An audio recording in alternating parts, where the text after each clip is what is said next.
à tous. Avant de remercier le... Vous savez, la performance n'existe pas que dans le sport. La performance, c'est un objectif qu'on se donne pour être le meilleur dans son domaine, dans ce qu'on fait dans la vie. Et c'est un temps très court, la performance. Ce qui est important, ce qui est massif, c'est la préparation. Quelqu'un se prépare pendant 4 ans pour faire 9 secondes 9 de compétition. 9 secondes 9. 4 ans de préparation. Vous le savez. Vous savez que le Maroc est la première nation depuis des années. Vous le savez. Avant, vous n'existiez pas sur la liste.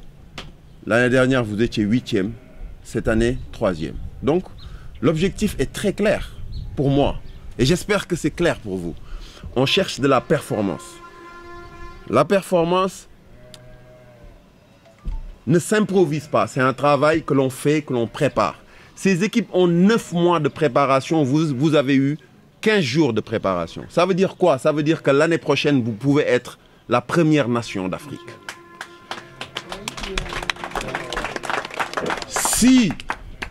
Si vous rentrez en regroupement ce soir, à partir de ce soir, je ne parle pas du stade, mais dans vos têtes, ceux qui ont eu des médailles de bronze doivent récupérer leur médaille d'or l'année prochaine. Ceux qui ont eu des médailles d'or doivent confirmer l'année prochaine. Ceux qui ont eu des médailles d'argent, c'est une évidence pour moi. Et ça, c'est un travail qu'on doit commencer aujourd'hui.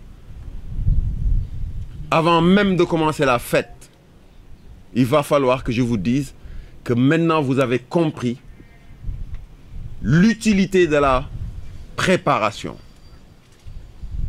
L'utilité de la préparation. Vous tous, vous avez pris le micro pour dire oui, on remercie le président, on s'est préparé. Vous vous êtes préparé pendant juste 3 semaines de regroupement interne et 1 semaine externe.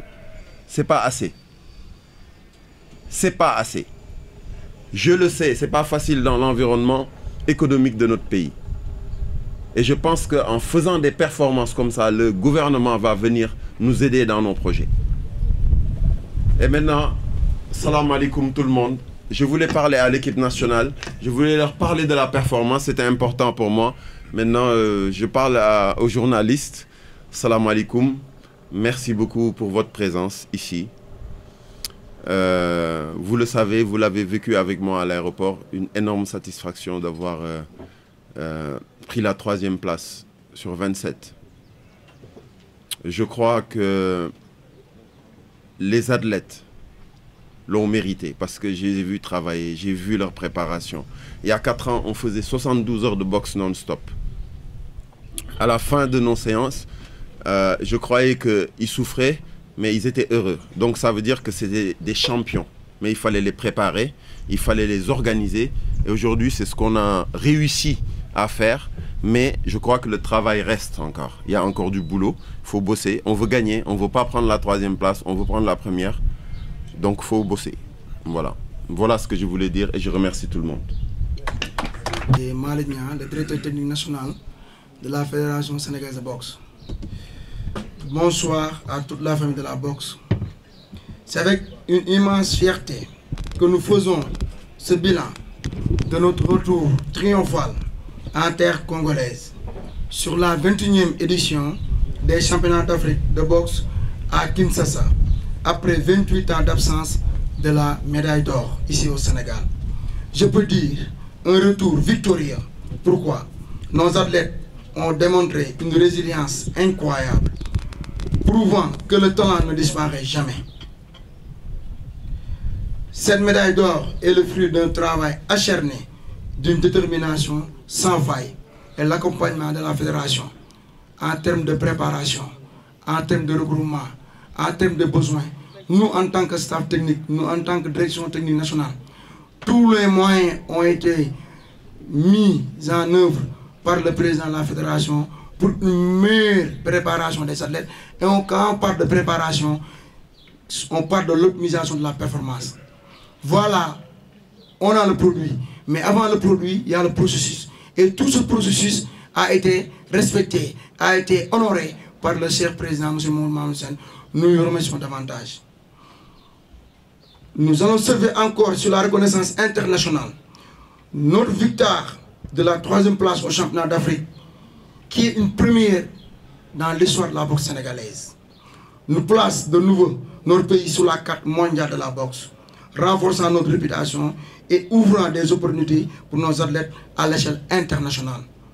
Pour preuve, l'année dernière, Alphonse Junior, Antoine Mendy et Karamba Kebe ont été convoqués par l'IBA en ce qui concerne les combats pro. Nous allons surfer encore sur ce niveau de maintien. Il est crucial de continuer sur cette lancée en maintenant des programmes d'entraînement de haut niveau, en soutenant nos autres talents. C'est-à-dire actuellement la Fédération sénégalaise de boxe va chercher sur cette lancée en maintenant le niveau. Actuellement nous avons fait l'autocritique, nous savons les manquements et nous allons retravailler davantage avec beaucoup d'humilité pour prendre la première place au niveau africain. Nous voudrons accéder au sommet et rester au sommet. En conclusion, le Sénégal est revenu avec 7 médailles. Une médaille en or qui était absente depuis 26 ans. L'absence de cette médaille d'or, moi, directeur technique, j'avais 3 ans. Et tous ces boxeurs qui représentent le Sénégal n'étaient même pas nés.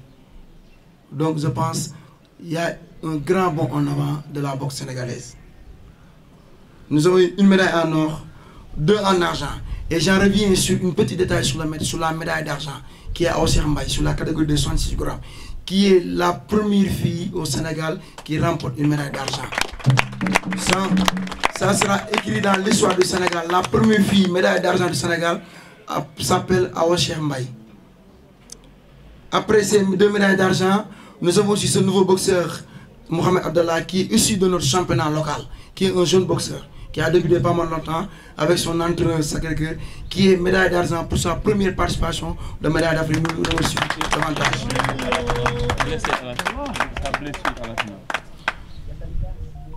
Et nous avons eu 4 médailles de bronze. Autre chose aussi, vous devez savoir que c'est la première fois que le Sénégal occupe la 3e place africaine sur l'histoire de la boxe sénégalaise. Ça aussi, c'est à écrire sur les annales de la boxe sénégalaise. Une première, le Sénégal occupe la 3e place.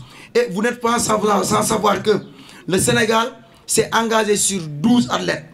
Alors que le Maroc, première place, s'est engagé sur 25 catégories. Le Maroc est venu avec une délégation de 25 boxeurs. Le Congo est venu avec une délégation de 25 boxeurs. Le Sénégal est venu avec une délégation de 12 athlètes et est venu 3e place.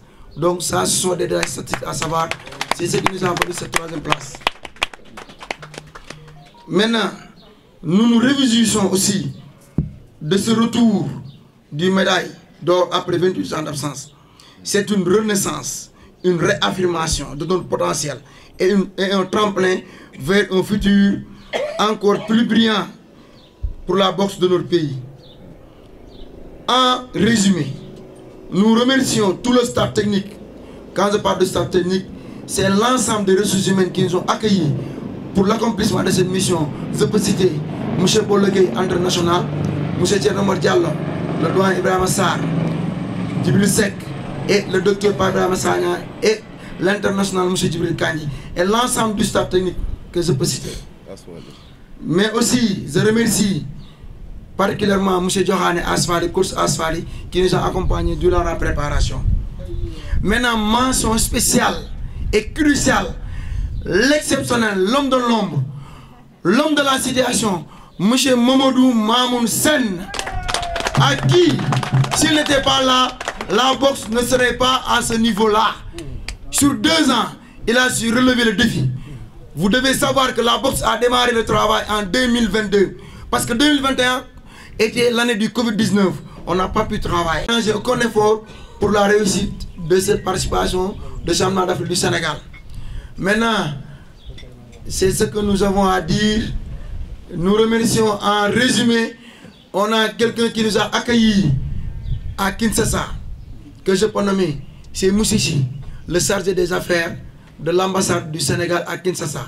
Moussissi, nous le remercions davantage. Nous le remercions au nom du Sénégal, au nom du ministre des Affaires étrangères et au nom du président. maintenant aussi y a le doyen Kébé on remercie et l'ensemble du staff ñi ma bëgg lim dafa bari ñëpp xajuñ si mais ñu ngi sant ñëpp di gërëm ñëpp ci taxawaay bi ndax bu ñu bëggee lim vraiment dañuy juum ndax ñëpp a ci jàpp fii ku ñu nekk rek sa xam-xam joxe nga ko sa xalaat sa xaalis vraiment jërë ngeen jëf.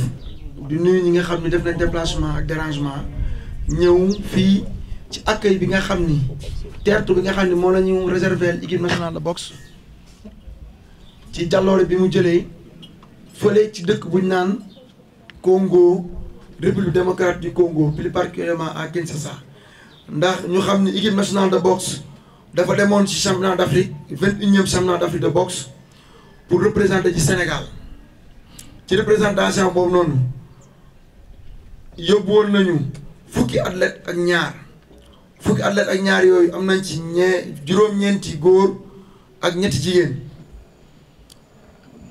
ba ñu demee nag Sénégal ñëw na ak benn ñëw bu rafet te ñëw bi yëpp dafa bind histoire boxe dafa redorer le blason de la boxe dafa dekkalaat boxe dafa indiwaat le phénomène et l'esprit du manager et du président le boxe is back le renouveau de la boxe ñu indi benn médaille d'or bi nga xam ni gëjoon na fii ci solu Sénégal ci suufu Sénégal depuis ñaar fi at ak juróom-ñett booba man mii di wax ak yéen ñetti at laa amoon booba équipe nationale bi dem ñii kenn ju duw ci donc loolu dañu préciser ñu pare ci or bi ñu indi ñaari argent te ci ñaari argent yi benn bi ko indi ku jigéen la te histoire boxe sénégalaise depuis 1960 ba léegi Sénégal mu ngi doog am médaille d'argent ci jigéen te loolu aussi projet bi nga xam ne président moo ko teg muy sur la féminisation moo indi lool. ñu pare ci boobu ki nga xam ne moo amaat benn médaille d'argent nekk koo xam ni c'est un nouveau muy Mouhamed Abdallah Diallo koo xam ne bii mooy première participation mu jóge ci championnat bi ñu daan organisé mooy le retour du championnat national ci moom ci la jógee daal di am médaille d'argent door aussi loolu mu nekk une première fois aussi suñu championnat national génne boxeur mu dem rek am médaille d'argent loolu aussi bokk na li nga xam ni moo bokk ci histoire bi ñeenti ñi des ñu am ay médailles de bronze mu nekk ay jeunes aussi talent yoo xam ni seen âge mu ngi tourné entre 20 ans ak 22 ans donc loolu la Sénégal indi ci participation boobu noonu muy 7 médailles si li gën a neex aussi mooy Sénégal da cee nekk 3e place devant pays yi nga xam ni ay pays de boxe lañu mën nañu tudd Cameroun mën nañu tudd Afrique du Sud mën nañu tudd Île Maurice parmi tant d'autres ndax amoon na ñaar fukki pays ak juróom-ñaar yi bokkoon championnat d'Afrique bi Sénégal jël ci ñetteelu place loolu nekk une première fois dans l'histoire de la boxe sénégalaise te ñaari pays ñi jiit aussi ñëpp war nañ xam ni Maroc ba muy ñëw une délégation comme la indi mooy 25 athlètes la indi Congo ba muy ñëw 25 athlètes la indi Sénégal ba muy ñëw fukki athlètes ak ñaar la indi donc gàcce ngaalaama ci vraiment histoire bi nga xam ni boxe Sénégal commencé nañ di ko bind te dama jàpp ni lii c'est le début du commencement ñi ngi doog a démarrer liggéey boobu nag bu demee ba am ba ñuy wax Sénégal au niveau mondial ba ñuy wax Sénégal au niveau international ba ñuy tudd Sénégal au niveau africain ba nga xam ne léegi boo tourné ci mbedd Sénégalais yi foo taxaw ñuy wax boxe c'est grâce au président Mamadou Mamoun Sène ndax man dama jàpp ni genre nit ñi Mamadou Mamoun Sène Sénégal dañ leen war a jàppale ministère dañ leen war a jàppale le président Bassirou Diomaye dañ leen war a jàppale ndax dañoo jóge ci privé bi am seen i société jël seen xaalis bi ñu nekk seen société ak seen i njaboot di ko xañ seen bopp di ko dugal ci boxe te tamit c'est un investissement sans retour sur investissement ñëpp xam nañ sport association amul dugal gagné da ngay dugal pour sa dëkk amul retour sur investissement donc dañ koy jaajëfal di ko sant di ko gërëm ci turu famille de la boxe yëpp ci turu le président Diomaye Faye ci turu madame Khady Diène Gaye ndax li muy liggéey nii ñoom la koy liggéeyal ndax fédération délégation de délégataire de pouvoir la dañ koo dénk muy liggéeyal Sénégal dans le bénévolat bu ñu jógee ci moom aussi dañuy sant entraîneurs yi ak staff bi ñu àndaloon ndax monsieur Bola Gueye Thierno Omar Diallo Djibril Seck docteur Pape Ibrahima Sagna Djibril Kandji ak entraîneurs yi asfal yi du ñu bàyyi Ibrahima Sarr ak entraîneurs yi nga xamoon yëpp dañoo jàpp ci préparation bi ak durant la période de compétition ñoom ñëpp dañ cee jàpp ba ñu àgg fi dañ leen sant leen gërëm di gërëm aussi le bureau exécutif mooy ñi nga xam ne ñoo yor wàllu bànqaas bi ñooy racine yi laa mën a wax ñoom ñooy doxal stratégie dañ ciy gërëm madame Anta Gueye di ci gërëm Mourtala Gueye mi nga xam mooy trésorier général bi di ci gërëm le monsieur Cheikh Siane Boy mooy manager général te loolu mooy une première fois ci boxe Sénégal ñu am manager général mu def liggéey bu mucc ayib ak SL ak ñëpp ñi nga xam ne ñu jàpp ci liggéey bi vraiment dañuy gërëm aussi l'ambassadeur bi nga xam ne moo nekk Kinshasa mooy monsieur Bobo Sy mooy chargé d'affaires bi nga xam ne moom ba ñu ñëwee dañoo accueillir te ñu ci conditions yi baax accompagner ñu taxaw fa taxawaayu président de la République kon kooku moom amuñu fayam xam nga di leen wax ni aussi ñibbisi nañ mais ak wàcc suñu bopp xam ni liggéey bi day doo ko démarrer comme ni ko président waxee ndax ñun suñu mbëbët du 3e place suñu mbëbët mooy lan fi Maroc toll Congo toll fa dañuy ñaan le ministère bu ñuy demati mu jox ñu 25 athlètes ñu ñëw jël première place ñu jébbal ko ci loxoom ñun foofu mooy suñu mbëbët te dañoo ñëw pour liggéeyaat delluwaat ci base bi jàpp ni ñu defuñu dara jàpp ni ñun li ñu war a nekk suñu kanam moo ëpp lu ñu nekk nii dañoo commencé di bind te bu ñuy bind dañoo commencé par 1 ci page bi donc war nañ bind histoire bi kon livre bu yaatu la te histoire boobu noonu ñëpp dañ koy delloo ngóor ci taxaw sama wet muy le président ak ñi mu àndal ñëpp ñun ñoo war a bind loolu ndax li ñu naan les hommes passent les gestions demeurent ñun dañoo ñëw pour bind histoire boxe sénégalaise bu ñu paree dem ñeneen ñëw loolu moo ñu fi bàyyi donc loolu la ñu xam ne ñu wàcc humilité boobu noonu te xam ne ñu liggéey li ci am solo aussi mooy boxe Sénégal yóbbu nañ turam fu musul àgg sur le plan africain sur le plan international ndax bu demee ba international boxe association mu ñaan IBA bi nga xam ne moo jiitee boxe àdduna bi dem bay contacter Alphonse Junior Mendy suñu capitaine de l'équipe ñu koy gërëm de passage dem di contacter Karamba Kele daa contacter leen fii pour tëggal leen ay combat fa leen xaas bari loolu liggéey bi nga xam ne fédération mu ngi koy def ak résultats yi ñu am bee passé Cameroun moo tax ñu dem di contacter suñu boxeur mais l'histoire du Sénégal musuñu fi contacter IBA musul contacter boxeur di ko proposer combat te loolu day gën a yokku ndax liggéey bi dafa des te dañuy doog a démarrer xam nga moo tax dama jàpp ne boxe Sénégal yëgal nañ ko au niveau africain au niveau fu musul àgg xam nga bu ñu paree aussi retour victoire bi ñu ngi koy sant ñëpp di ko gërëmee ñëpp ki nga gën a ndaw ci chaîne bi de valeur bi ba nga ci gën a am njariñ muy le président ñu ngi sant ñëpp di gërëm ñëpp di gërëm aussi journalistes yi suñu mbokk journalistes yi ngeen xam ni heure bu ñu leen box soxlaa rek nga def déplacement dérangement maintenant mention spéciale à tous les entraîneurs de club di leen wax ni ndam li seen ndam la ndax boxeurs yi seeni boxeurs lañu ñun dañoo sélectionné préparé xale yi yóbbu leen mais yéen leen formé yéen ñi si club bi yéen la ñuy sant ndam bi seen ndam la victoire seen victoire la di leen ñaax di leen dolli ne leen liggéey bi ngeen nekk di def mu rafet ngeen ko yokk gën ko continuer ñun ni ñu jàpp ne defuñu dara ànd leen ak humilité jàpp ne defagoo leen dara yokk liggéey bi si côté club bi ñun équipe nationale ñu yokk suñu liggéey incha allahu rabbi première place bi nga xam ni Sénégal mosu ko am dinañ ko jëli te woote waat fii tegaat ko fi jërë ngeen jëf merci beaucoup. Mais j'ai ressenti une grande satisfaction, une délivrance personnelle et en groupe aussi. C'est-à-dire aujourd'hui c'est moi qui ai ramené l'or, mais j'espère que je ne serai pas le dernier à ramener l'or. Voilà, certes c'est un sport individuel, mais je veux qu'il y ait une progression de l'équipe pour les prochains championnats. Voilà, on a, comment dire, enlevé cette malédiction du père de Papso. J'avais essayé de le faire l'année dernière, j'ai eu la médaille d'argent, c'était contre le Nigérien, une victoire, une défaite très serrée, et j'avais juré à Papso que c'est moi qui ramènerais la médaille d'or. Dieu merci, ça s'est réalisé. Et maintenant j'espère que d'autres boxeurs de l'équipe vont l'emmener et montrer que le Sénégal a sa place au niveau international. Voilà, parce que je sais qu'on a les compétences. Et voilà, il fallait juste un lancement et je pense que le lancement c'est maintenant. Un regroupement un peu plus long. Par exemple les nations comme le Maroc et le Congo, ils ont eu je crois à peu près 4 mois de préparation. Je pense que pour le Sénégal il faudra à peu près la même chose et on pourra rivaliser au niveau international. Certes là on a eu la médaille d'or aujourd'hui, mais on ne va pas s'arrêter à ça. Par exemple moi personnellement, je veux pas continuer à être au même niveau que le père à Papso. Faut que je le dépasse. Voilà, je suis un challenger. Je vais pas rester au niveau de son père. Voilà, donc moi j'ai eu cette médaille d'or là, mais je reste je reste un challenger, un compétiteur. L'année prochaine, si Dieu veut, je vais reparticiper à ces championnats d'Afrique et je vais battre ce record. Et je suis désolé Papso, mais c'est le sport. Et en ce qui concerne les championnats du monde, les Jeux africains, tout ce qui arrive, je pense que c'est à la direction technique et au président de mettre en place ce qu'il y aura à faire. Et nous, on aura juste à écouter et s'entraîner, c'est tout. D'abord, je suis invité le président Mamou Sène.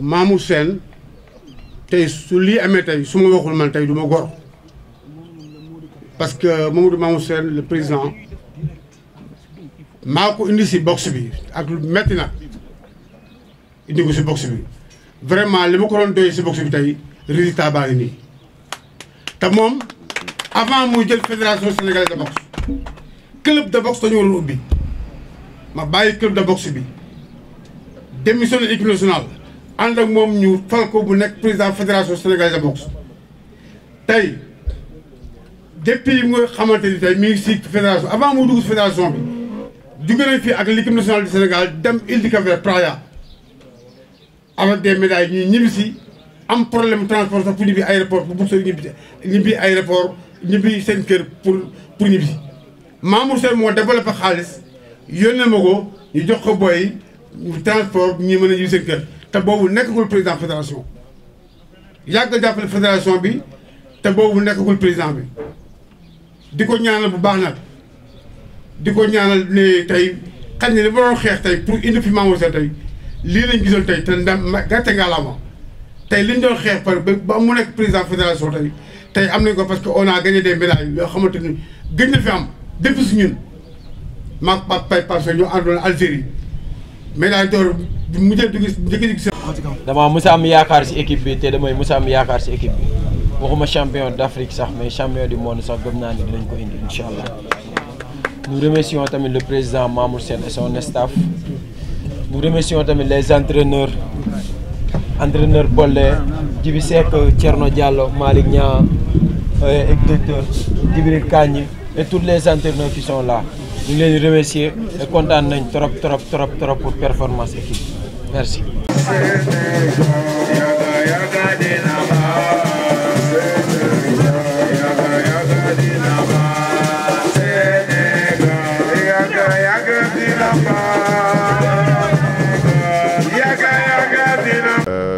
maa ngi lay gërëm ci question bi parce que xëy na dina jëriñ aussi xale yi nga xamante ni dañu bëgg am médaille comme xale yi ñëw tey mooy liggéey amul beneen secret bu dul liggéey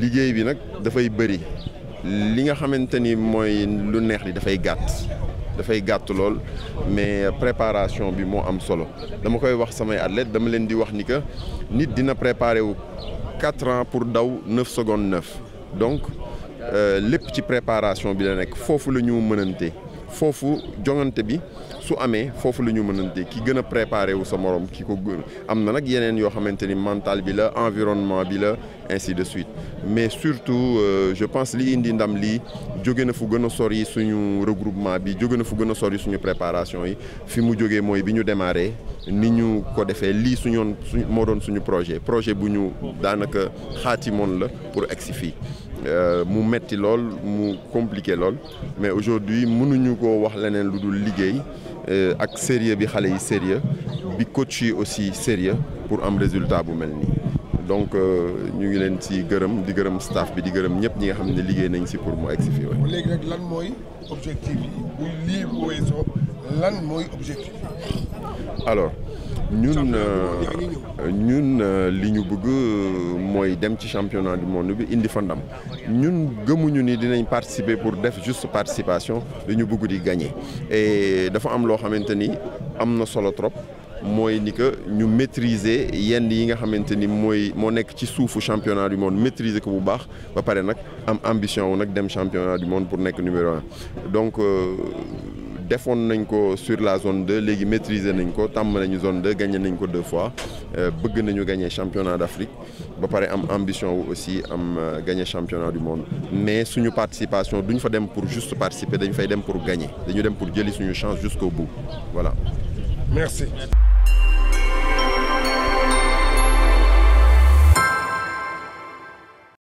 Karamba Kébé, champion d'Afrique 2024 des moins de 92 kilos. Dites-nous, comment pouvez-vous revenir un peu sur votre sacre à Kinshasa? Au début, c'était comment? C'était difficile? Mais là, c'est la seule compétition, à part mon entrée en compétition qui était un peu compliquée parce que j'avais énormément de pression. Mais ensuite, pour vous parler de la finale, ça s'est très très bien passé. J'étais serein dans ma tête, j'étais calme. Et comme je disais au coach Bollet tout à l'heure, même ce moment-là, avec tous les journalistes, je l'avais déjà anticipé dans ma tête. Voilà, donc que des pensées positives, aucune pensée négative. Et je pense que le mental, ça a été la clé de cette compétition pour moi. D'où vient cette confiance? Cette confiance, c'est parce que j'ai raté. Déjà, l'année dernière à Yaoundé, j'ai raté. Et on apprend de ses défaites. Voilà, les défaites, c'est soit on apprend, ou je me rappelle plus du dicton, mais on apprend de ses défaites. J'ai appris et je suis revenu avec une vengeance. Et voilà, maintenant j'ai débloqué cette malédiction du père de Papso. Et espérons que je puisse le dépasser et que d'autres membres de l'équipe puissent le dépasser aussi, au nom du Sénégal. La préparation a été quand même une des clés de votre réussite. Oui, oui. Une préparation, moi je les ai rejoints à Pékin 2 semaines avant. Mais en amont, parce que je vis en France, je fais des allers-retours, je rejoins l'équipe nationale lors des compétitions. Moi, je prépare cette compétition depuis le mois de mai. Voilà, personne ne le sait, mais je me suis mis dans ma bulle depuis le mois de mai. Particulière. Voilà, parce que j'ai pas pu faire les Jeux Olympiques, c'est quelque chose que j'ai pas encore digéré. Du coup, j'ai mis toute mon énergie dans ces championnats d'Afrique pour montrer que je suis un élément essentiel dans l'équipe nationale. Là, il y a deux grosses compétitions qui arrivent. Il y a les championnats du monde pour 2025. Il y a aussi les Jeux africains.